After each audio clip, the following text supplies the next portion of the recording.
lot of people ask me why I hold what I do hold. I talk about some stuff very regularly. I talk about 151 or Paldean Fates or even Evolving Skies. There's a lot of stuff here that people question why I actually hold it. So today I'm going to be explaining all my positions in different items that I hold and why I do that. So without further ado, let's begin. I just want to say, guys, check out the lighting. What do you guys think about it? I think it's pretty good, to be honest. I'm definitely trying to improve it. But yeah, honestly, like, I really want to be like in the big leagues with like Pokeos, Nostalgianomics, bigger investing channels like that. But, in order to get there, I also have to match their quality. There is a standard in order to grow on YouTube. So I want to constantly up my quality. Literally, if there's anything in this video that pisses you off, please tell me immediately because I need to improve it. So yeah, I'm trying to improve my quality better and better every single day. So yeah, thanks guys for always watching my videos. I really appreciate it. I just want to say, if you're new to this channel, please consider subscribing. But anyways, let's begin.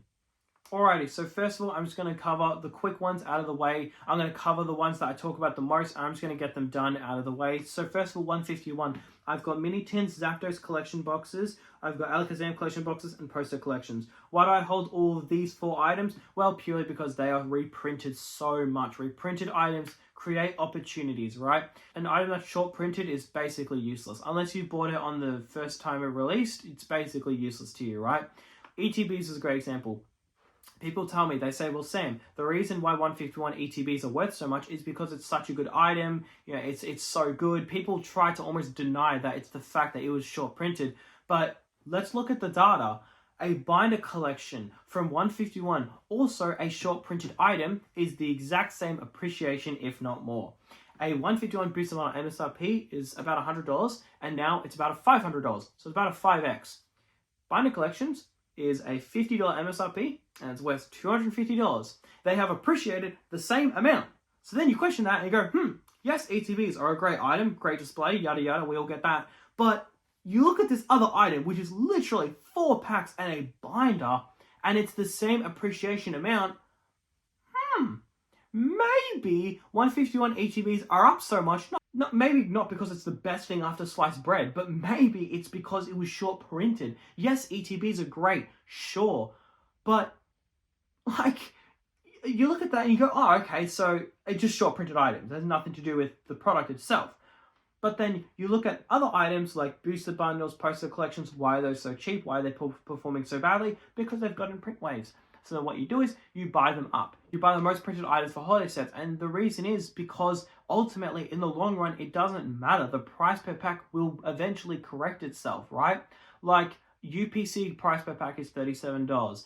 ETB price per pack is say $40. So then what people are going to do is they're going to look at that and go, oh, wait, hang on. But from Zapdos collection boxes, like, I can get them for like $12 each, like $15 each. So what people do is they will literally not buy ETBs and they will not buy any of the expensive stuff, and they'll just focus on the cheap stuff until eventually they correct and then they're like relatively on the same page. Now, ETBs will always have a premium. Yes, I'm not denying that. Binder collections will always have a premium. Yes, once again, I'm not denying that. But what I'm saying is there is more opportunity in the highly printed stuff. So then the question is, why 151? And it's purely just nostalgia. You basically need one of the 2 reasons for a set to go up. Number 1, it has a massive chase inside, or it has multiple, which is bonus points. Fusion Strike and Lost Origin, they have the top chase, which is the exact same price as a PSA 10. They are virtually like 2.2 to 2.3. The only difference is Fusion Strike has like a couple $400 cards inside, which means that there's better value buying and opening up that one. So then you look at that and you go, oh, okay, well, that makes sense. Well, Fusion Strike is like $400 more or $300 more than Lost Origin. So you either have massive chases inside or you have a nostalgia set. And this is something people don't understand.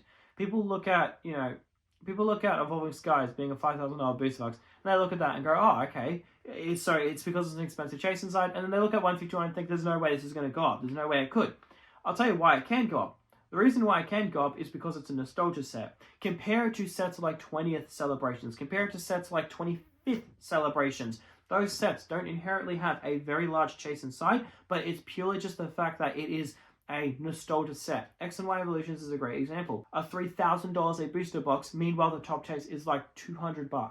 Why? Because it's a nostalgia set. Nostalgia sets don't need expensive chases inside. However, if it does have an expensive chase inside, it helps explode more and more. So yeah, that's why 151. Paldean Fates, I mean, I'm not going to talk about Paldean Fates the whole time because I already talk about it a good while. The reason why I hold so much Paldean Fates is because Paldean Fates has the Bubble Mew, and it is the best shiny set of all Pokemon. I think that Bubble Mew is the best card of all Scarlet Violet. Maybe even Sword and Shield if we're feeling lucky. That Bubble Mew is such a gorgeous card. It's so simple. It's what Pokemon cards are all about. I really dislike cards like the Greninja Twilight Masquerade. Like, it's okay, but compare that to, you know, Bubble Mew. It's very simple. It's very, like, it feels very peaceful in a sense looking at the card, right? It's just a gorgeous card overall. So I hold it because the Bubble Mew is so good, but then it's got a shiny Charizard, which is just phenomenal. It's got a million cards in there, which is just amazing. Alright, next on the list. I don't think you guys can really see it, but I have a Prismatic ETB, a Black Ball, and White Flare ETB. Why do I hold those? The reason is as a display. They're not a crazy investment, they're just a display. Same thing goes for the SBC. It is just a display. And also the SBC actually costed me nothing. The reason how was because when release happened, I had 4 SBCs lined up at retail. Why? Because I was able to get pings online. There is a Discord server called TCG Notify, and this is where you can get notifications for items when stores restock, when Big W restocks or EB Games or really whatever. Now, this is Australia only. This is pretty much exclusive, but if you're not in this Discord server, I would recommend you join it because it only costs you $12 a month, but if you use my code, which is Samboy50, then you can get 50% off your first month, which is just so good. That's $6 for your first month. I would highly recommend you use it. Now, it's on Discord. It's a Discord server. I cannot recommend it enough. The reason why I can't recommend it enough is because, dude, whenever there's pings, like think about the Prismatic figure collection box. They brought that out 2 hours early than they were supposed to. They said they'd release at 12 p.m. and they released at like 10 a.m. So it was like 2 hours earlier. I wouldn't have known that they dropped it early if it weren't for the restock. And guess what? That figure collection box you can sell for like $300. Now, I don't condone scalping. I don't really care if you do it. Like, I don't condone it, but I'm also not against it. I just don't care what you do, right? Do whatever you want, not my problem. But if you were to sell it, you would have made back that subscription for like a year worth of profits. I would highly recommend it. And use my code SAMBOY50. You'll save a bunch. It's really worth it. It's pretty much Australia only, but I would recommend it. So my whole point is that SBC costed me nothing because I got 4, I sold 3, turned a profit, and that SBC ended up being free. So I got no skin in the game for that one. Anyways, next is Aether Drift. So Aether Drift is a Magic of the Gathering collector box. This is what it looks like for anyone who does not know. Magic of the Gathering is the second biggest trading card game, and this is a collector box. For anyone who doesn't know, you've got 2 different types of booster boxes. You've got play boxes, and then you've got collector boxes. Now, if you're not in the Magic of the Gathering industry, and you're about to click, like, you know, on the next product that I have, I would highly recommend just stick around for this, because it's always good to gain knowledge and learn. The reason why I bought this was because it's extremely cheap. I bought this under the wholesale rate. That means someone pretty much made a loss just to sell this, and I bought that. That is ridiculous. The wholesale on Pokemon booster boxes is about $180 to $190. This is the equivalent of a Pokemon booster box being like $150. That was my entry on this, looking at it in Pokemon terms. That's ridiculously cheap. And it's not a bad set. It's pretty decent. But what is a collector box? A collector box is for collectors, but it has no reprints. They do the first print wave and that's it. They don't make any more after that. Meaning that this is just going to be ticking up slowly but surely. Maybe it goes up $1 every single week and then $2 and $3 and $4. Who knows? But it's just going to keep ticking up because it's short printed. It's not going to get any cheaper than this. So I literally cannot lose money on this. I'm going to do absolutely phenomenal with this. I don't plan to hold it for long. If it goes like $600, I'll just sell my entire position by like 1 or 2. I've got 9 of them, so I've got pretty decent holdings in it. I'm just going to sell all of them once like I double my money or triple my money. But still, it's pretty decent, like quick flip, right? Next on this is Paldea Evolved. I have 10 Paldea Evolved booster boxes. Why do I hold so many? Well, the reason is because Paldea Evolved is a little bit undervalued, but also, I think it's a pretty crap set, but it is undervalued, right? But the Chop Chase is like $3,000 as a PSA 10. You can't get a $3,000 chase inside, and then the box is like $300, right? So that's why I picked up a couple. They've jumped up to about 500. Hey, maybe they jump up to 600, 700, 800. I realistically don't know. But until then, I'm just going to chill. What's my exit plan on it? I don't really have one. I should really have an exit plan for most of this stuff, and I'll figure out one eventually. But yeah, for now, I don't have an exit plan for any of them. But then next on this is Journey Together. Now, I have 15 Journey Together booster boxes, and I get poked fun out a lot for it, which is honestly fair enough. I don't blame you. But the reason why I hold 15, people ask me this so much, is because it's an enhanced booster box. So, there's a chance this won't get another reprint. We don't know. Realistically, we don't. It was, like, confirmed by distributors, but that realistically means bullshit. Like, cool. You pretty much just need the Pokemon company to confirm it themselves, or enough years go by without a reprint, and that's pretty much a confirmation. So realistically, it's just a grey area right now. There's two outcomes, and I win either way. I'll tell you the first outcome. The first outcome is that enhanced boxes never get a reprint ever again, and then the booster box goes to $1,000. I'll tell you why. The binder collection in 151, a really random product, goes up 5x its MSRP because it's a short printed item. What do you think a booster box is going to do? If a collection box can go up 5x MSRP because it was short printed, what do you think booster box is going to do? Let's just say it matches it. It won't, but let's just say it matches it. It's a premium item. Booster boxes are, everybody loves booster boxes. Everybody collects booster boxes. Let's just say the booster box matches its growth. Well, the MSRP is $300, meaning it can be a $1,500 booster box because it gets short printed. On top of that, you've also got to think of the promo as well inside. The promo is an illustration rare. It's not a holo. It is a full art, specifically an illustration rare promo. That's really, really important. The worst promo you can possibly get is a base, like, normal card, right? Then a holo is the next best. And then after that is a full art, which is what we see in the figure collections. And then the best of the best is an illustration rare. That is the absolute best. Oh, well, technically SIR, but that almost never happens. It's illustration rare. Well, one of the best. That has an illustration rare promo inside. That's pretty rare. Like, that's pretty good. So, yeah. But then, worst case scenario, it does get a reprint. But guess what? My entry on those was $240 AUD each. And you want to know how that my entry was that? Was because trading card stores, when Journey Together pre-orders dropped, they didn't know that they were able to just sell them for like 2x MSRP. Trading card stores did not know that they were allowed to sell it and they could get away with selling it $100, $200, $300 over MSRP. They thought that they would have to sell at their usual like $200 range. So I bought tons of them. They all, sold out as they would. But the thing is, this is the last time I'm ever going to get booster boxes at that price for a good while. So my entry on them was incredibly clean. So even if they do other reprints for it, it doesn't matter. My entry on it was so good, I don't care. It's a good set. But people give it way too much crap. It's a good set, and the pull rates for that is similar difficulty pull rates to Paldea Evolved, meaning that realistically there can be $400 cards inside of there. Like, it just can happen. Journey Together is a fantastic set in my opinion. It's not like amazing, but it's like pretty solid, right? Anyways, next. Alright, next on the list is Edge of Eternities, which is the collector boxes you see there, which is also Magic of the Gathering.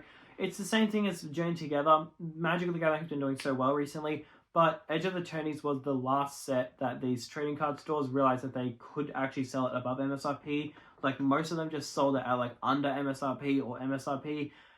They didn't realize that they could sell it way over and get away with it. So I'm just getting in and getting out. I'm up like $200 in each box, so I'm just selling them all. And then next on the list is Lost Origin and Fusion Strike.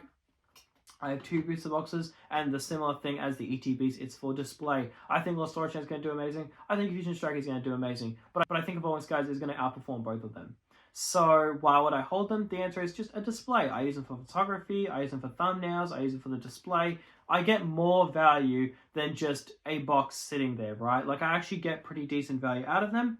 But the next on the list are slabs. So let's start off with this Charizard slab. So Charizard slab, I've talked about it a good while, but I'm just going to sell it about 1 week before the Mega Evolution Charizard set comes out. It's going to come out in November, so I'll sell it like early November. Alright, next is this Chinese Latios and Latios. A couple of reasons why. First of all, really good for photography. Second of all, it's very undervalued in my opinion. So basically, this card is 1/10 of the English price, when generally Chinese cards are about 1/3 of the English price. Let's use the Umbreon VMAX as a good example. The Umbreon VMAX as a Chinese card is worth about the range of 17 to 1800 as a PSA 10. Meanwhile, the English one is about 4500, meaning that the Chinese one is usually about 1/3 of the value of the English. This is 1/10. So I believe that the market is quite undervalued on it. And the reason why is because I believe a lot of people don't actually know this card exists. A lot of people think, you know, the Japanese one exists, which is expensive as hell, but I feel like a lot of people don't know the Chinese one exists, and the reason is because it's so new. It actually came out in 2023. So yeah, I think this is going to do absolute numbers. I got 2 of them. So once I double my money, my entry was 1,200. They now go for about 1,500. But once I double my money, I'm actually just going to go ahead and sell one of them so that the other one was free.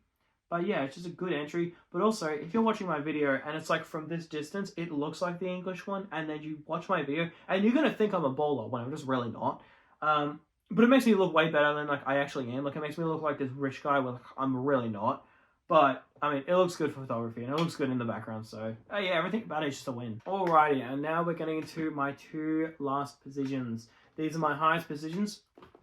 First of all is Final Fantasy. So I hold 5 Final Fantasy collector boxes. I knew this set was going to do well from the day it was announced. Final Fantasy is a huge franchise, and, you know, I bought 10 boxes for $900 each, and I was telling people, buy this set, buy this set. Like I said it multiple times, I was like, buy this freaking set, it's so undervalued. And then a lot of people are saying to me like, no, that's stupid, no, I'm not going to buy it. Some people laughed at me, right? And people are saying that the Final Fantasy franchise isn't that large. Even though the Final Fantasy franchise isn't large, like, I don't know what you're doing. But Final Fantasy has a lot of hardcore fans. It's a very large franchise. Now, here's the thing. You need to ask yourself, yes, it's a large franchise, but that doesn't mean that it's just going to naturally do well. A great example is, I don't know, let's just say Lego, right?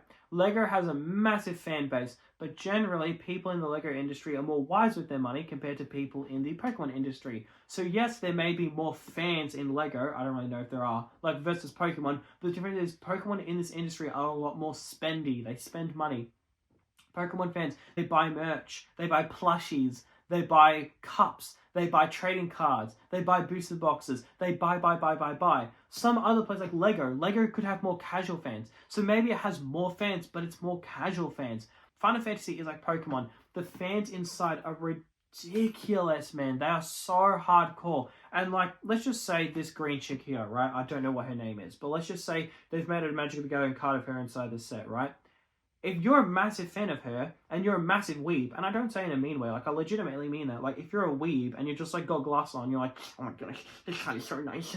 Like, yeah, that was my best impression of, like, a weeb, but, I mean, let's just be real, most Final Fantasy fans are weebs. But anyways, they're gonna look at that and go, oh my goodness, you know, I've got to buy this card, right? Like, yeah, it's an amazing, you know, people are going crazy on that card, right? But the thing is, there are some franchises where people don't go that crazy and people aren't that hyped over. Like, I don't know, let's just say Fallout, for example, right? They did a Fallout collab. Fallout isn't really as crazy as Final Fantasy. So then you got to look at that and go, you're more or less investing in Final Fantasy fans than more of this set itself.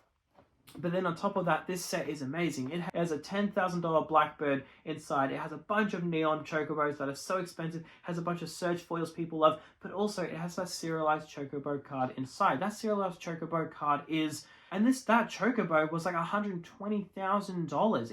It's ridiculous. Now, there is actually a tracker online for all of the chocobos, and about half of them have been pulled, which is quite interesting. So for anyone who doesn't know, there is a card inside where there's only 77, and about half of them have been pulled. However, that basically means that we can use that to predict that about half of the collector boxes have been opened up. Dude, half of the collector boxes being opened up is ridiculous. That's insane. And once again, like I said earlier, these don't get reprints. So basically, that kind of makes you think, okay, half of them been opened up. What happens when another quarter is opened up? What happens when 3 out of 4 of the entire supply is opened up? This is going to be like a $3,000, $4,000, $5,000 collector box. And I'll tell you why.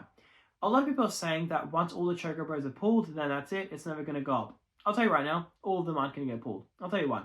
A lot of people are holding on to this. A lot of people are holding it.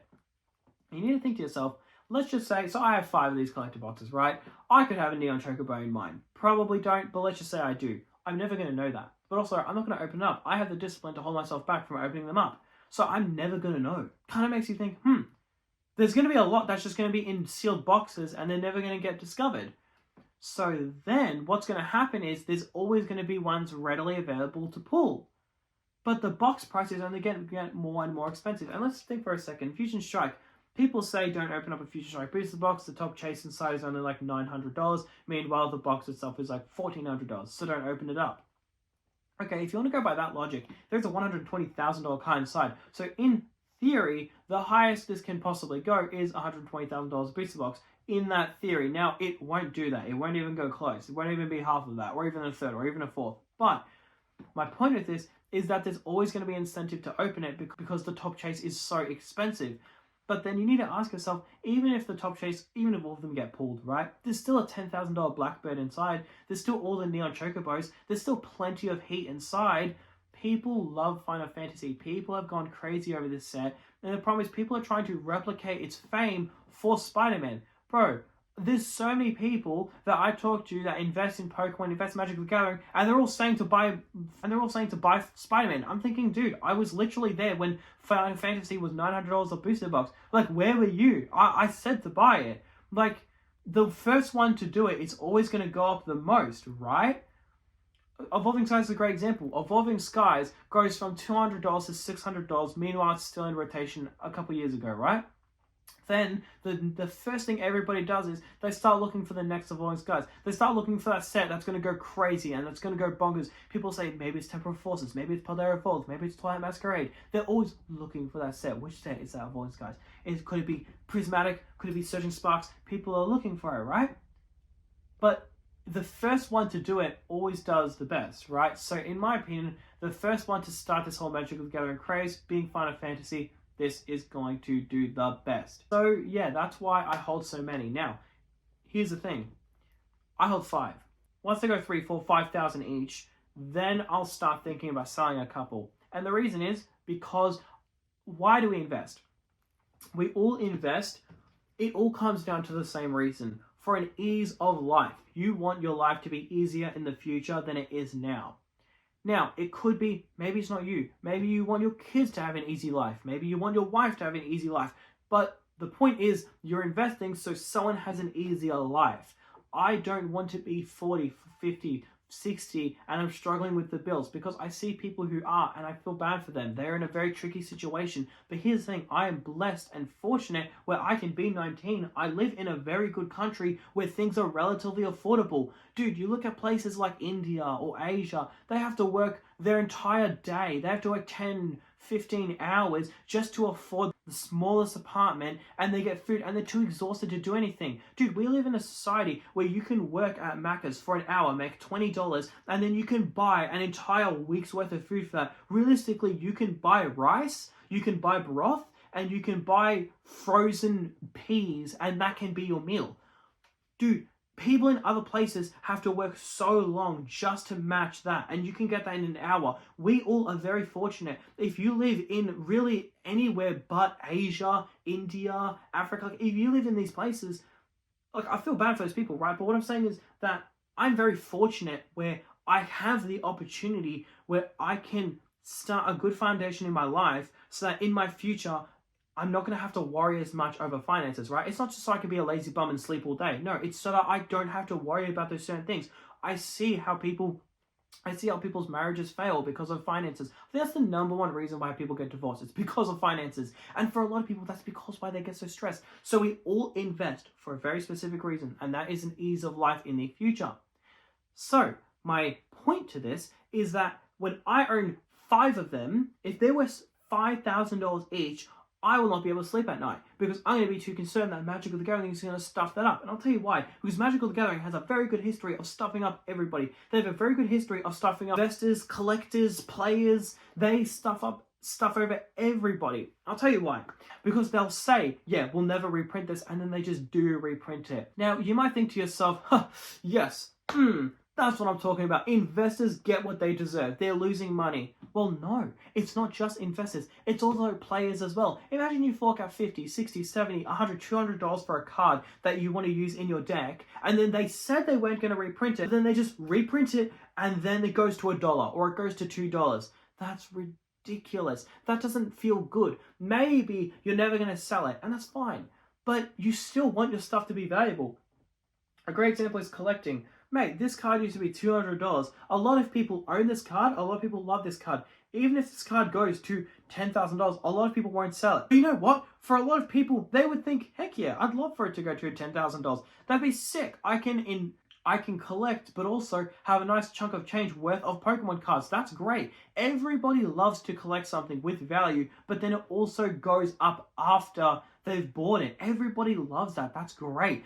It doesn't have to all be about the money, but it is really annoying when you fork out $100 for a card and then Magic the Gathering just reprint it. Well, they say, yeah, collect boxes, we're not going to reprint it, and then they just do. And that's what they did. They did it once, and they got so much backlash for it. I doubt they're going to reprint it, but the problem is I can't trust them. Like, they have a bad history of stuffing over investors and collectors as well. But the thing is, it's not that much. Like, they don't do it every day, right? But they've still done it in the past, and it still scares me because Pokemon don't. Pokemon know what they're doing. Great example is like One Piece, right? Bandai. Bandai is known for stuffing over investors, collectors, everybody. They're known for it. They're known for stuffing over every single TCG they make. So it's very ballsy to invest in One Piece because they're probably going to stuff it up eventually, right? Maybe they never do, and then you can run off into the sunset holding Luffy's hand and you can be a millionaire. Who really knows? But the point is that they have a very good history of stuffing over people. So then I would rather just stick with the best, which is Pokemon. Now, with Final Fantasy, if I can't sleep at night and I'm too anxious because I have too large of a position in it, that's where I just consider sell 1, 2, or 3, just keep 2, and then I'm laughing. Alrighty, and my largest position in all of just sealed product is my Evolving Skies Booster Box case. So, the reason why I hold an Evolving Skies Booster Box case is I firmly believe that Evolving Skies is the best set of all of Pokemon. That is an opinion a lot of people can agree on.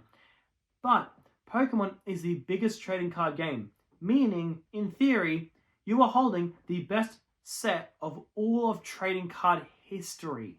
That's pretty big. Trading cards is massive. It's a very big industry. And then you can hold the best set as well? Man, that's amazing. So that's why I hold my Evolving Skies.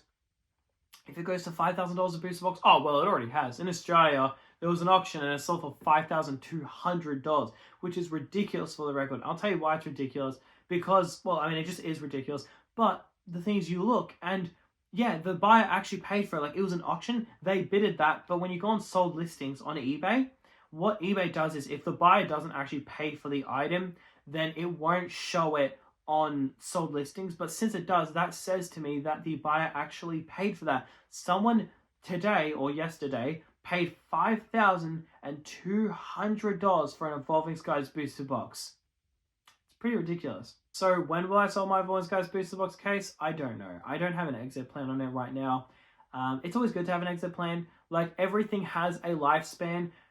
Look, honestly, Nintendo has been here since the 1800s. Like, people who don't invest in Pokemon or, you know, people say that it's going to die out. Like, dude, you need to remember that Nintendo has been here for hundreds of years, right? Like, well, not hundreds, but 150 years. It's been here. That's pretty ridiculous. They've been selling Japanese trading cards since longer than anyone that is alive right now has been alive for. It's pretty ridiculous. So they know what they're doing. They're not idiots. They know exactly what they're doing. And you can see that because Pokemon is doing so well. So it's a bit risky to not invest in it because of the opportunity cost that you'll be missing out on, right? But on top of that, if you buy Evolving Skies, you are investing in the best set of all of Pokemon, which is the best trading card of all trading cards, which is owned by a company that is 120 plus years old. That's pretty ridiculous. Like, that puts some weight on it, and then you think like, whoa, this box is not going to be a $5,000 booster box for long. This is going to go up. Like, I'd be willing to bet end of next year, Evolving Skies is going to be $10,000 a booster box. I don't see why not. The supply has shrunk so badly. It is so hard to attain one. They're so rare now. They're so hard to find. But yeah. Anyways, that's going to do it for today's video. Thanks for watching.